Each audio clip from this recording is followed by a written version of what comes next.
Banding. Wendy, where's the public? Well, the money is there, but who controls it?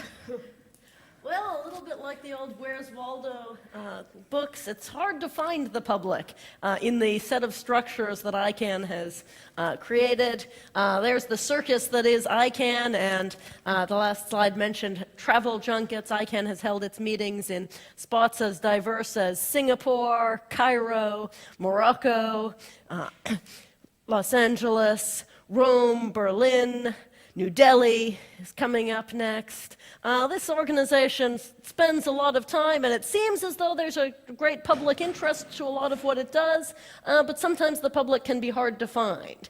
Now, as the organization was set up, it was slightly easier to find the public. In its initial construction, the first bylaws and structures of the organization said that fully half the ICANN board of directors was supposed to be chosen by the at-large public.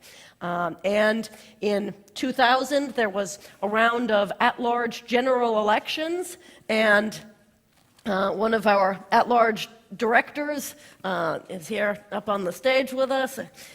This was the first and only time that the public got directly to choose members of the governing board here, and those public directors were able to advocate for the public. They were still a minority in the structure, so they weren't able to push through everything we might want. But compare that to this current organization chart. There's not much room left for the public. The public directly chooses no directors for the board. Rather, the public can form at-large structures to form regional at-large organizations to select members to an at-large advisory committee, which can advise the board and participate in discussions, but not vote there. We can choose some seats on the nominating committee, which is a bit of a misnomer because it actually selects candidates directly rather than putting them forward for a slate of elections. Meanwhile, other organizations here directly select directors to sit on the board and get much stronger representation that way. So how can we fix this imbalance? How can we take the public out of the merely advisory role? And we've given advice many times and had very little of it even responded to, much less acted upon from this role. So where can we go to, even within this structure, to make a difference here? Well, there are a few different places that we can poke our noses in. ICANN is supposed to, as we said, be a public benefit corporation, which means it's supposed to act in a transparent manner for the public good. It's supposed to read and respond to comments that it gets, so it can't blindly ignore the comments that the public submits. So it can submit comments when it calls for comment in its issue discussions. We can submit complaints to the ombudsman, who is there as a semi-independent agent to respond to complaints about the way the organization is functioning. We can participate in the generic name supporting organization, which develops policies for the generic top-level domains. We can, through our individual countries and the organizations that run the country code top-level domains, submit comments or ask for policies that are public-friendly. We can submit technical comments, and we can participate to make the at-large advisory committee something that's too big for ICANN to ignore. Right now, ICANN likes to use this as a sort of fig leaf to say, look, we're listening to the public. They need the public for legitimacy. As a nonprofit public benefit corporation, they can't very well say straight out, we just ignore the public. So rather than merely complying and letting them pretend that this weak structure represents all of the public interest, we can make enough noise to get them to pay attention here. So this is the structure that we mentioned, the At-Large Advisory Committee, and this is sort of ICANN's view of the public. Despite the fact that the organization is supposed to be a bottom-up, self-organizing organization, this is a very top-down view. The public is these little ants down at the bottom, and we've got several layers or walls in between, insulating the board from having to listen to those little ants. And the public is supposed to participate by creating at-large structures and regional at-large organizations and an at-large advisory committee, and maybe that at-large advisory committee will be allowed to talk to the board on a regular basis.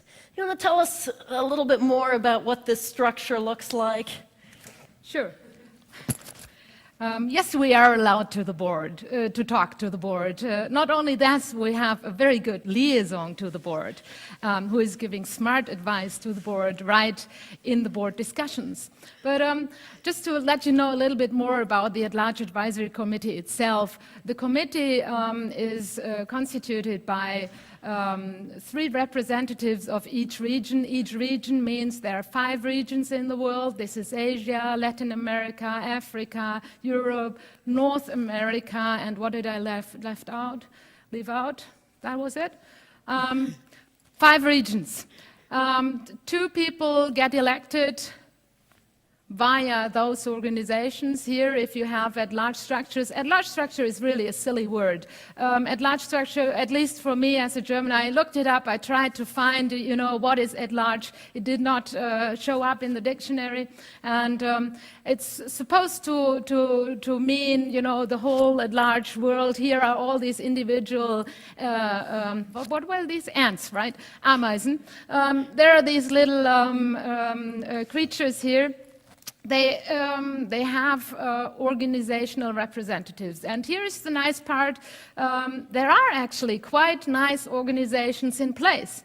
And as we're here in Berlin, we have the Chaos Computer Club, we have the Network New Media, we have the Verbot, and actually the Verbot, who gives the Big Brother Award, they are actually a member here. They are an at-large structure. The Network New Media is an at-large structure. So we have great people here, and those people form a regional at-large organization. So this is set up, for example, as we're here in Europe. There are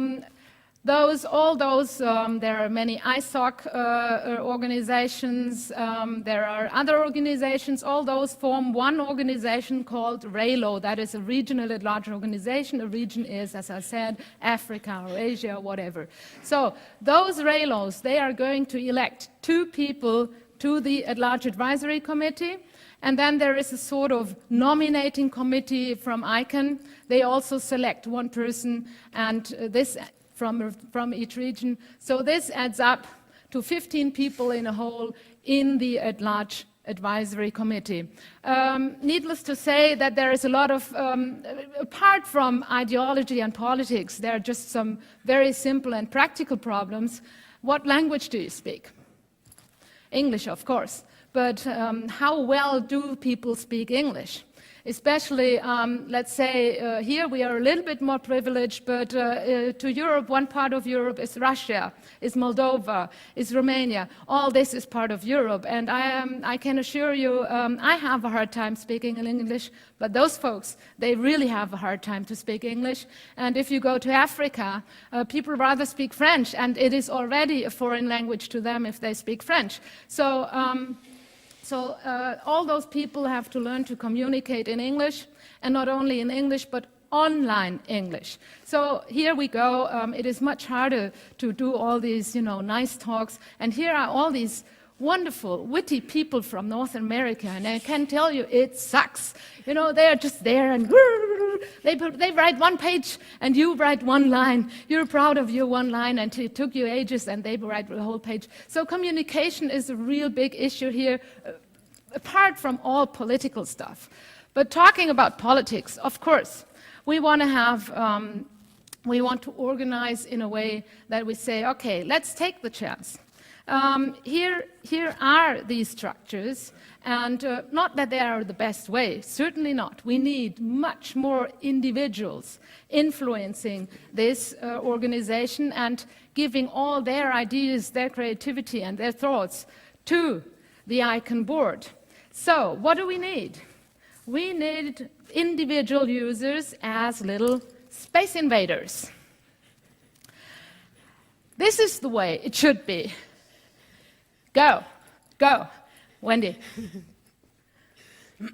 So we don't, even with this structure, we can use it to our benefit. We can use these layers as ways of encouraging people to converse in their own languages and to share on regional discussion lists their viewpoints, to educate one another about the importance of these issues, to tell us up in the higher levels, what are the privacy concerns that they might have? How do local laws deal with privacy concerns about forcing domain name registrants to disclose their name and address and telephone number in a public database every time they register a domain name? How does the law in Europe, in Asia, in Africa address the privacy issues there? What are the concerns of individuals who might want to register? And by generating strong opinions and demonstrating that these really are issues of public concern, we can filter the concerns upwards to ICANN's board in ways that they can't reasonably ignore it. We can't guarantee that they won't ignore it, but we can, the greater demonstration of public support for positions we have, the harder it is for an organization to sit up on top and say, in the name of public benefit, we ignore all that the public has to say. If the public is speaking loudly, that must at least be taken into account. And so the more we can use these structures, not necessarily in the way they were designed, not necessarily as walls to keep the public voice out, but rather as funnels to push the public voice up to the head of the organization to make it heard. And so what can we do more concretely? We can take over or create constituencies within the GNSO. That's the generic name supporting organization, the policy body that sets up rules for example, for the creation of new top-level domains.